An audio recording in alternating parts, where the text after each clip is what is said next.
Price lord. ದೇವರ ಪರಿಶುದ್ಧವಾದ ನಾಮಕ್ಕೆ ಮಹಿಮೆ ಉಂಟಾಗಲಿ. ಕರ್ತನಲ್ಲಿ ಪ್ರೀತಿಯುಳ್ಳ ನನ್ನ ಸಹೋದರ ಸಹೋದರಿಯರಿಗೆ ಯೇಸು ಕ್ರಿಸ್ತರ ನಾಮದಲ್ಲಿ ನಾವು ವಂದನೆಗಳನ್ನು ಸಲ್ಲಿಸುವನಾಗಿದ್ದೇನೆ. ಪ್ರಿಯರೇ, ಈ ಸಮಯದಲ್ಲಿ ನಾವೊಂದು ಚಿಕ್ಕ ಸಂದೇಶವನ್ನು ಧ್ಯಾನ ಮಾಡೋಣ. ಕೀರ್ತನೆಗಳ ಪುಸ್ತಕ 34ನೇ ಅಧ್ಯಾಯ 9ನೇ ವಚನ ಹೀಗೆ ಹೇಳ್ತದೆ: ಯೆಹೋವನ ಜನರೇ ಆತನಲ್ಲಿ ಭಯಭಕ್ತಿ ಉಳ್ಳವರಾಗಿರ್ರಿ ಎಂಬುದಾಗಿ. ದೇವರಿಗೆ ಮಹಿಮೆ ಉಂಟಾಗಲಿ. ಈ ವಚನದಲ್ಲಿ ನಾವು ನೋಡ್ತೇವೆ, ಅನೇಕ ಕಡೆಗಳಲ್ಲಿ ನಾವು ನೋಡ್ತೇವೆ, ಯೆಹೋವನ ಭಯಭಕ್ತಿ ಉಳ್ಳವರಿಗೆ ಅನೇಕ ಆಶೀರ್ವಾದಗಳನ್ನು ದೇವರಿಟ್ಟಿದ್ದಾನೆ. ಅದರಲ್ಲಿ ಕೆಲವು ಪ್ರಮುಖವಾಗಿ ಆತನ ಭಯಭಕ್ತಿ ಉಳ್ಳವರ ಸುತ್ತಲೂ ದೇವದೂತರ ದಂಡನ್ನು ಕಾವಲಾಗಿರಿಸ್ತಾನೆ. ಆತನ ಭಯಭಕ್ತಿ ಉಳ್ಳವರಿಗೆ ಯಾವ ಕೊರತೆ ಇರುವುದಿಲ್ಲ. ಆತನ ಭಯಭಕ್ತಿ ಉಳ್ಳವರಿಗೆ ಆಪ್ತ ಮಿತ್ರನಂತಿರುವವನು. ಅಷ್ಟು ಮಾತ್ರವಲ್ಲ, ಭಯಭಕ್ತಿ ಉಳ್ಳವರನ್ನು ದೇವರು ಕಾಪಾಡ್ತಾನೆ. ಅವರೇ ನಂಬಿಗಸ್ತರು, ಅವರೇ ದೇವರನ್ನು ಪ್ರೀತಿಸುವವರು ಎಂಬುದಾಗಿ ದೇವರು ಅವರ ಪ್ರಾರ್ಥನೆಯನ್ನು ಕೇಳುತ್ತಾನೆ. ಅಷ್ಟು ಮಾತ್ರವಲ್ಲ, ಅವರ ಮೂಲಕವಾಗಿ ಅನೇಕ ದೇವರು ಅದ್ಭುತ ಕಾರ್ಯಗಳು, ಮಹತ್ ಕಾರ್ಯಗಳನ್ನು ಮಾಡುವಾತನಾಗಿದ್ದಾನೆ. ಪ್ರಿಯರೇ, ದೇವರಿಗೆ ಸ್ತೋತ್ರವಾಗಲಿ. ಇಲ್ಲಿ ವಚನದಲ್ಲಿ ಭಯಭಕ್ತಿ ಎಂದರೆ ಏನು ಎಂಬುದಾಗಿ ನಾವು ತಿಳಿದುಕೊಂಡು, ಭಯಭಕ್ತಿ ಜೀವಿತ ಎಂಬುದಾಗಿ ನಾವು ನೋಡೋದಾದರೆ, ದೇವರನ್ನು ಮೊದಲನೇ ಸ್ಥಾನದಲ್ಲಿ ಇಟ್ಟು ನಾವು ಪ್ರೀತಿ ಮಾಡುವವರು. ಈ ಪ್ರಪಂಚದಲ್ಲಾಗಲಿ, ಭೂಮಿಯ ಮೇಲಾಗಲಿ, ಆಕಾಶದ ಕೆಳಗಾಗಲಿ ಯಾವುದನ್ನು ದೇವರಿಗಿಂತ ಜಾಸ್ತಿ ಪ್ರೀತಿಸಬಾರದು ಪ್ರಿಯರೇ. ಹಾಗೆ ಪ್ರೀತಿಸುವುದಾದರೆ ಅದು ದೇವರ ಮೇಲಣ ಭಯಭಕ್ತಿ ಅಲ್ಲ. ಆದ್ದರಿಂದ ದೇವರನ್ನು ಎಲ್ಲದಕ್ಕಿಂತಲೂ ನಮ್ಮ ಪ್ರಾಣಕ್ಕಿಂತಲೂ ಹೆಚ್ಚಾಗಿ ಪ್ರೀತಿ ಮಾಡುವುದು ಒಂದು ಭಯಭಕ್ತಿಯ ಜೀವಿತವಾಗುತ್ತದೆ. 31ನೇ ಕೀರ್ತನೆ 23ನೇ ವಚನದಲ್ಲಿ ನೋಡ್ತೇವೆ: ಭಕ್ತರೇ, ನೀವೆಲ್ಲರೂ ಯೆಹೋವನನ್ನು ಪ್ರೀತಿಸಿರಿ, ಆತನು ನಂಬಿಗಸ್ತರನ್ನು ಕಾಪಾಡುತ್ತಾನೆ, ಅಹಂಕಾರಗಳಿಗೆ ಚೆನ್ನಾಗಿ ಮುಯಿ ತೀರಿಸುತ್ತಾನೆ ಎಂಬುದಾಗಿ ವಾಕ್ಯದಲ್ಲಿ ನಾವು ನೋಡ್ತೇವೆ. ಅಂದರೆ ಈ ಎರಡು ವಚನಗಳಿಂದ ನಾವು ಅರ್ಥ ಮಾಡಿಕೊಳ್ಳುವಂಥದ್ದು ಪ್ರೀತಿ, ಭಯ ನಮ್ಮ ಆತ್ಮಿಕ ಜೀವಿತದಲ್ಲಿ ಎರಡು ಪ್ರಮುಖ ಸಂಗತಿಗಳಾಗಿದೆ ಪ್ರಿಯರೇ. ದೇವರಿಗೆ ಮಹಿಮೆ ಉಂಟಾಗಲಿ. ನಾವು ನೋಡ್ತೀವಿ, ಆದಿಕಾಂಡ ಪುಸ್ತಕದಲ್ಲಿ 22ನೇ ಅಧ್ಯಾಯದಲ್ಲಿ ಅಬ್ರಹಾಮನಿಗೆ ದೇವರು ಒಂದು ಪರಿಶೋಧನೆಯನ್ನು ಮಾಡ್ತಾರೆ. ನೋಡಿ, ಅಬ್ರಹಾಮನಿಗೆ ತುಂಬ ವರ್ಷಗಳ ನಂತರ ಆಶೀರ್ವದಿಸಿ ಇಸಾಕನೆಂಬ ಒಬ್ಬ ಮಗನನ್ನು ಕೊಟ್ಟಿರುವುದು ನಿಮಗೆಲ್ಲರಿಗೂ ಗೊತ್ತಿರುವಂಥ ವಿಷಯ. ಪ್ರಿಯರೇ, ಆತನು ಕೊಟ್ಟ ನಂತರ ದೇವರು ಅಬ್ರಹಾಮನನ್ನು ಪರೀಕ್ಷೆ ಮಾಡಲಿಕ್ಕೆ ಹೋಗ್ತಾ ಇದ್ದಾರೆ.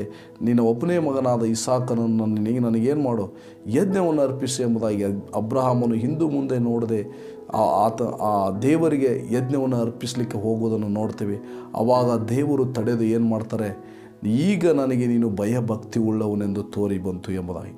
ಈ ಒಂದು ಪ್ಯಾಸೇಜ್ನಲ್ಲೇ ನಾವು ಅರ್ಥ ಮಾಡಿಕೊಳ್ಳುವ ಸಂಗತಿ ಏನೆಂಬುದಾಗಿ ನಾವು ನೋಡೋದಾದರೆ, ದೇವರು ನಮಗೆ ಆಯ್ಕೆಯನ್ನು ಕೊಟ್ಟಿದ್ದಾನೆ, ನಮ್ಮನ್ನು ಸ್ವತಂತ್ರರಾಗಿರಿಸಿದ್ದಾನೆ. ಹಾಗಾಗಿ ದೇವರು ಕೆಲವೊಮ್ಮೆ ನಮಗೆ ಪರಿಶೋಧನೆಗಳನ್ನು ಮಾಡ್ತಾರೆ. ಆದ್ದರಿಂದ ಅಲ್ಲಿ ಅಬ್ರಹಾಮನು ನನ್ನನ್ನು ಹೆಚ್ಚಾಗಿ ಪ್ರೀತಿ ಮಾಡ್ತಾರೋ ಅಥವಾ ಇಸಾಕನನ್ನು ಪ್ರೀತಿ ಮಾಡ್ತಾನೆ ಎಂಬುದಾಗಿ ದೇವರು ಅಬ್ರಹಾಮನನ್ನು ಪರಿಶೋಧಿಸಿದ ಮೇಲೆ ಈಗ ಭಯಭಕ್ತಿ ಉಳ್ಳವನೆಂಬುದಾಗಿ ತೋರಿ ಬಂತು ಎಂಬುದಾಗಿ ಅಲ್ಲಿ ದೇವರು ಹೇಳುವುದನ್ನು ನೋಡ್ತೇವೆ. ಹಾಗೆ ಪ್ರಿಯರೇ, ನಮ್ಮ ಜೀವಿತದಲ್ಲಿ ಕರ್ತನು ಕೊಟ್ಟಂಥ ಮೊದಲನೇ ಆಜ್ಞೆ, ನಿನ್ನ ದೇವರಾದ ಕರ್ತನನ್ನು ಪೂರ್ಣ ಹೃದಯದಿಂದಲೂ ಪೂರ್ಣ ಶಕ್ತಿಯಿಂದಲೂ ಪೂರ್ಣ ಪ್ರಾಣದಿಂದಲೂ ಪ್ರೀತಿ ಮಾಡಬೇಕೆಂಬುದಾಗಿ ನಾವು ಮೊದಲನೇ ಆಜ್ಞೆಯನ್ನು ಕೇಳಿಸಿಕೊಂಡಿದ್ದೇವೆ. ನಿಜವಾಗಲೂ ದೇವರನ್ನು ಪ್ರೀತಿ ಮಾಡುವಂಥದ್ದು ಭಯಭಕ್ತಿ ಉಳ್ಳ ಜೀವಿತವಾಗಿದೆ. ಅಷ್ಟು ಮಾತ್ರವಲ್ಲ, ನೋಡ್ತೇವೆ ಇದೇ ಕೀರ್ತನೆಯಲ್ಲಿ ನಾವು ನೋಡುವಾಗ 11ನೇ ವಚನದಲ್ಲಿ ನೋಡುವಾಗ ದೇವವಾಕ್ಯ ಹೇಳುತ್ತೆ: ಮಕ್ಕಳಿರ ಬನ್ನಿರಿ, ಯೆಹೋವನ ಭಯವನ್ನು ನಿಮಗೆ ಕಲಿಸುವೆನು ಎಂಬುದಾಗಿ ನಾವು ಈ ವಚನದಲ್ಲಿ ನೋಡ್ತೀವಿ. ಸೊ ಯೆಹೋವನ ಭಯ ಅಂದರೆ ಏನಂತ ಹೇಳಿದರೆ, ನಾವು ನೋಡ್ತೇವೆ, ಕೆಟ್ಟದ್ದಕ್ಕೆ ಹೋಗದಂತೆ ನಾಲಿಗೆಯನ್ನು ಕಾದಿಕು, ವಂಚನೆಯ ಮಾತುಗಳಿಗೆ ಬಿಡದೆ ತುಟಿಗಳನ್ನು ಇಟ್ಟುಕು ಎಂಬುದಾಗಿ ನೋಡೋದಾದರೆ, ದೇವರ ವಿರೋಧವಾಗಿ ನಾವು ಪಾಪ ಮಾಡದಂತೆ ನಮ್ಮ ಮನಸ್ಸಿನಲ್ಲಿಯೂ ಮಾತಿನ ಮೂಲಕವಾಗಿಯೂ ನಮ್ಮ ನೋಟದ ಮೂಲಕವಾಗಿ ದೇವರ ವಿರೋಧವಾಗಿ ಪಾಪ ಮಾಡಲಾರದಂತೆ ನಾವು ಭಯಭಕ್ತಿಯಿಂದ, ಅಂದರೆ ನಾವು ಪರಿಶುದ್ಧವಾಗಿ ಜೀವಿಸುವುದೇ ಒಂದು ದೇವರಿಗೆ ಭಯಭಕ್ತಿಯ ಜೀವಿತವಾಗಿದೆ ಪ್ರಿಯರೇ. ಅಷ್ಟು ಮಾತ್ರವಲ್ಲ, ಇಲ್ಲಿ ಹೇಳ್ತದೆ, ಕೆಟ್ಟದ್ದನ್ನು ಬಿಟ್ಟು ಒಳ್ಳೆಯದನ್ನು ಮಾಡು. ಅಂದರೆ ಪ್ರೈಸ್ಗಳು, ಒಳ್ಳೆಯದನ್ನು ಮಾಡದೇ ಇರುವುದು, ಒಳ್ಳೆಯದನ್ನು ಮಾಡಬೇಕೆಂದು ಗೊತ್ತಿದ್ದರೂ ಮಾಡದೇ ಇರುವುದು ಕೂಡ ಪಾಪವಾಗಿದೆ ಎಂಬುದಾಗಿ ನಾವು 1 ಯೋಹಾನನ ಪತ್ರಿಕೆಯಲ್ಲಿ ನಾವು ನೋಡ್ತೇವೆ ಪ್ರಿಯರೇ. ಅಂದರೆ ಅದರ ಅರ್ಥ, ಪ್ರೈಸ್ಗಳು, ನಾವು ದೇವರ ಸತ್ಕಾರ್ಯಗಳನ್ನು ಮಾಡಲಿಕ್ಕೆ ಯೇಸು ಕ್ರಿಸ್ತನಲ್ಲಿ ನಾವು ಆರಿಸಲ್ಪಟ್ಟವರಾಗಿದ್ದೇವೆ ಪ್ರಿಯರೇ. ಎಫೆಸ 2:10 ನೋಡುವ ಹಾಗೆ. ಆದ್ದರಿಂದ ನಾವು ಸತ್ಕ್ರಿಯೆಗಳನ್ನು ಮಾಡುವವರಾಗಿರಬೇಕು, ದೇವರ ಕಾರ್ಯಗಳನ್ನು ಮಾಡುವವರಾಗಿರಬೇಕು, ಸುವಾರ್ತೆ ಸಾರುವಂಥ ಕಾರ್ಯಗಳನ್ನು ಮಾಡುವವರಾಗಿರಬೇಕು. Praise God. ದೇವರ ನಾಮಕ್ಕೆ ಸ್ತೋತ್ರವಾಗಲಿ. ಇಲ್ಲಿ ನಾವು ನೋಡ್ತೇವೆ ಮತ್ತೇನಂತೆ, ಸಮಾಧಾನವನ್ನು ಹಾರೈಸಿ ಅದಕ್ಕಾಗಿ ಪಡು ಎಂಬುದಾಗಿ ನಾವು ಇಬ್ರಿಯ 12:14 ನಾವು ನೋಡ್ತೇವೆ. ಏನೆಂಬುದಾಗಿ ನೋಡುವುದಾದರೆ, ನಾವು ಮೊದಲು ದೇವರ ಪರಿಶುದ್ಧತೆಯೊಂದಿಗೂ ಮತ್ತು ಎಲ್ಲರೊಂದಿಗೂ ಸಮಾಧಾನದಿಂದಿರುವುದಕ್ಕೆ ಪ್ರಯತ್ನ ಮಾಡಬೇಕೆಂಬುದಾಗಿ. ಇದರ ಅರ್ಥ ನಾವು ಪರಿಶುದ್ಧತೆಯಿಂದ ಇರುವುದು ಎಂಬುದಾಗಿ ನೋಡೋದಾದರೆ, ದೇವರ ವಿರೋಧವಾಗಿ ಪಾಪ ಮಾಡಲಾರದಂತೆ ದೇವರೊಂದಿಗೆ ಐಕ್ಯದಿಂದಿರುವುದು, ದೇವರೊಟ್ಟಿಗೆ ಸಮಾಧಾನದಿಂದಿರುವುದು ಮತ್ತು ಇತರರೊಂದಿಗೆ ಸಮಾಧಾನದಿಂದಿರುವುದಕ್ಕೆ ಪ್ರಯತ್ನ ಮಾಡುವುದು ಎಂಬುದಾಗಿ ನಾವು ನೋಡೋದಾದರೆ, ನಿನ್ನಂತೆಯೇ ನಿನ್ನ ನೆರೆಯವರನ್ನು ಪ್ರೀತಿ ಮಾಡುವುದು ಎಂಬುದಾಗಿದೆ ಪ್ರಿಯರೇ. ಇವತ್ತು ನೋಡ್ತೀರ ಕೆಲವರು ಏನು ಚಿಕ್ಕ ಪುಟ್ಟ ಮಾತುಗಳನ್ನು ತಪ್ಪು ಹಿಡಿದು ಜಗಳ ಮಾಡುವಂಥವರು ಅನೇಕರಿದ್ದಾರೆ. ಜಗಳ ಮಾಡುವವರು ದೇವರ ರಾಜ್ಯಕ್ಕೆ ಬಾಧ್ಯರಾಗುವುದಿಲ್ಲ ಎಂಬುದಾಗಿ ನಾವು ಪೌಲನ ಪತ್ರಿಕೆಯಲ್ಲಿ ನಾವು ನೋಡ್ತೇವೆ. ಕರ್ತನು ಕ್ಷಮಿಸದಂತೆ ನೀವು ಕ್ಷಮಿಸಿರಿ ಮತ್ತು ಸೈರಿಸಿಕೊಂಡು ನೀವು ಸುಮ್ಮನಿರ್ರಿ ಎಂಬುದಾಗಿ. ಕೆಲವರಿಗೆ ಲ್ಯಾಕ್ ಆಫ್ ನಾಲೆಜ್ ಇರ್ತದೆ ಪ್ರಿಯರೇ. ದೇವರ ನಾಮಕ್ಕೆ ಸ್ತೋತ್ರವಾಗಲಿ. ಆದ್ದರಿಂದ ಇಲ್ಲಿ ನಾವು ಗಮನಿಸಬೇಕಾದಂಥ ಒಂದು ಅಂಶ, ಎಫೆಸ 4ನೇ ಅಧ್ಯಾಯ 5ನೇ ಅಧ್ಯಾಯದಲ್ಲೂ ಕೂಡ ನಾವು ನೋಡ್ತೇವೆ. ನಾವು ಹುಚ್ಚು ಮಾತು, ಕುಚೋದ್ಯ ಮಾತು, ಚುಚ್ಚು ಮಾತುಗಳನ್ನು ಆಡದೆ, ನಾವು ಸುಳ್ಳು ಹೇಳದೆ, ವಂಚನೆ ಮಾತುಗಳನ್ನು ಹೇಳದೆ ನಾವು ಏನು ಮಾಡಬೇಕಂತೇಳಿ ಸತ್ಯ ಮಾರ್ಗದಲ್ಲಿ ದೇವರು ನಮ್ಮನ್ನು ನೋಡ್ತಾ ಇದ್ದಾನೆ ಎಂಬುದಾಗಿ ಅರ್ಥ ಮಾಡಿಕೊಂಡವರಾಗಿ ನಾವು ಆ ಒಂದು ದೇವರ ಮಾರ್ಗದಲ್ಲಿ ಜೀವಿಸುವಾಗ ನಾವು ಭಯಭಕ್ತಿ ಉಳ್ಳವರೆಂದು ನಾವು ತೋರಲಿಕ್ಕೆ ಸಾಧ್ಯವಾಗ್ತದೆ ಪ್ರಿಯರೇ. ದೇವರ ನಾಮಕ್ಕೆ ಸ್ತೋತ್ರವಾಗಲಿ.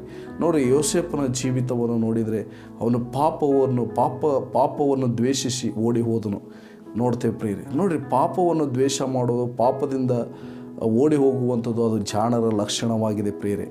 ದೇವರ ನಾಮಕ್ಕೆ ಸ್ತೋತ್ರವಾಗಲಿ. ಆದ್ದರಿಂದ ನಾವು ಇಲ್ಲಿ ಭಯಭಕ್ತಿಯುಳ್ಳ ಜೀವಿತ ಎಂಬುದಾಗಿ ನಾವು ಗಮನಿಸುವುದಾದರೆ ಇದು ಆಗಿದೆ ಪ್ರಿಯರೇ. ಆದ್ದರಿಂದ ನಾವು ಭಯಭಕ್ತಿ ಉಳ್ಳವರಾಗಿ ಜೀವಿಸೋಣವೇ. ನಾವು ಹಿಂದೆ ಏನು ಗೊತ್ತಿಲ್ಲದ ತಪ್ಪನ್ನು ಮಾಡಿರ್ಬೋದು, ಆದರೆ ಇನ್ನು ಮುಂದೆ ಮಾಡಲಾರದಂತೆ ನಾವು ದೇವರಿಗೆ ಸಮರ್ಪಿಸಿ ನಾವು ಪಶ್ಚಾತ್ತಾಪಪಟ್ಟು ದೇವರಲ್ಲಿ ನಮ್ಮ ದೋಷಗಳನ್ನು ಒಪ್ಪಿಕೊಂಡು ಬಿಟ್ಟು ಬಿಡುವವನಿಗೆ ದೇವರ ಕರುಣೆ ದೊರೆಯುವುದು ಶುಭವಾಗುವುದು ಎಂಬುದಾಗಿ ದೇವರ ವಾಕ್ಯದಲ್ಲಿ ನಾವು ನೋಡ್ತೇವೆ ಪ್ರಿಯರೇ. ಆದ್ದರಿಂದ ನಾವು ಈ ವೇಳೆಯಲ್ಲಿ ನಾವೇನು ಮಾಡೋಣ, ದೇವರಿಗೆ ನಾವು ಭಯಭಕ್ತಿ ಉಳ್ಳವರಾಗಿ ಜೀವಿಸೋಣವೇ. ಯೇಸು ಕ್ರಿಸ್ತರು ಕೂಡ ಈ ಲೋಕದಲ್ಲಿದ್ದಾಗ, ತಾನು ಮನುಷ್ಯನಾಗಿದ್ದಾಗ ದೇವರಿಗೆ ಭಯಭಕ್ತಿ ಉಳ್ಳ ಜೀವಿತ ನಡೆಸಿ ನಮಗೆ ಮಾದರಿಯನ್ನು ತೋರಿಸಿ ಹೋಗಿರುವುದನ್ನು ನಾವು ನೋಡ್ತೇವೆ ಪ್ರಿಯ. ಇಬ್ರಿಯ 5:7 ನಾವು ನೋಡಲಿಕ್ಕೆ ಸಾಧ್ಯವಾಗ್ತದೆ. ಆದ್ದರಿಂದ ಈ ವೇಳೆಯಲ್ಲಿ ಪ್ರಿಯರೇ, ನಾವು ದೇವರಿಗೆ ಭಯಭಕ್ತಿ ಉಳ್ಳವರಾಗಿ ಜೀವಿಸೋಣ. ಭಯಭಕ್ತಿ ಉಳ್ಳವರಿಗೆ ದೇವರು ಕಾಪಾಡ್ತಾನೆ. ಅವರೇ ನಂಬಿಗಸ್ತರು, ಅವರೇ ಯಥಾರ್ಥವಂತರು. ಪ್ರೈಸ್ಗಳು ದೇವರು ಮೆಚ್ಚುವಂಥ ಜನರು ಅವರಾಗಿದ್ದಾರೆ ಪ್ರಿಯರೇ. ನೋಡಿ, ಶದ್ರಕ್, ಮೇಷಕ್, ಅಬೇದ್ನೆಗೋ ನಂಬಿಗಸ್ತರಾಗಿದ್ದರು, ಭಯಭಕ್ತಿ ಉಳ್ಳವರಾಗಿದ್ದರು. ದೇವರು ಸ್ವತಃ ಬಂದು ಅವರನ್ನು ಉರಿಯುವ ಅಗ್ನಿಯಲ್ಲಿ ಕೂಡ ಕಾಪಾಡಿದರು. ಇವತ್ತು ಅದೇ ದೇವರು ನಾವು ಕೂಡ ಹಾಗೆ ನಡೆದುಕೊಂಡರೆ ನಮ್ಮನ್ನು ಕೂಡ ದೇವರು ಕಾಪಾಡುವವನಾಗಿದ್ದಾನೆ ಪ್ರಿಯರೇ. ದೇವರ ನಾಮಕ್ಕೆ ಸ್ತೋತ್ರವಾಗಲಿ. ಸಕಲ ಆಶೀರ್ವಾದಗಳಿಂದ ತುಂಬಿಸಿ ನಡೆಸುವಂಥ ದೇವರಾಗಿದ್ದಾನೆ. ನಾವು ನೋಡ್ತೇವೆ, ಅನೇಕ ವಚನ ಕಡೆಗಳಲ್ಲಿ ನೋಡ್ತೇವೆ, ಭಯಭಕ್ತಿ ಉಳ್ಳವರಿಗೆ ಯಾವ ಕೊರತೆ ಇರುವುದಿಲ್ಲ, ಅವರನ್ನು ದೇವರು ಆಶೀರ್ವದಿಸ್ತಾನೆ. ಅಷ್ಟು ಮಾತ್ರವಲ್ಲ, ಆಪತ್ಕಾಲದಲ್ಲಿ ಆಶಾಭಂಗ ಪಡುವುದಿಲ್ಲ. ಯೋವನು ಸದ್ಭಕ್ತರನ್ನು ಏನು ಮಾಡ್ತಾನೆ, ಆಪ್ತ ಮಿತ್ರನಾಗಿ ನಮಗೆ ನಡೆಸ್ತಾನೆ. ಅಷ್ಟು ಮಾತ್ರವಲ್ಲ, ಅನೇಕ ರೀತಿಯಾದ ಪರಲೋಕದ ಭೂಲೋಕದ ಆಶೀರ್ವಾದಗಳನ್ನು ಕೊಟ್ಟು ಅದನ್ನು ನಡೆಸುವವನಾಗಿದ್ದಾನೆ. ಆದ್ದರಿಂದ ನಾವು ಭಯಭಕ್ತಿ ಉಳ್ಳವರಾಗಿ ಜೀವಿಸೋಣವೇ.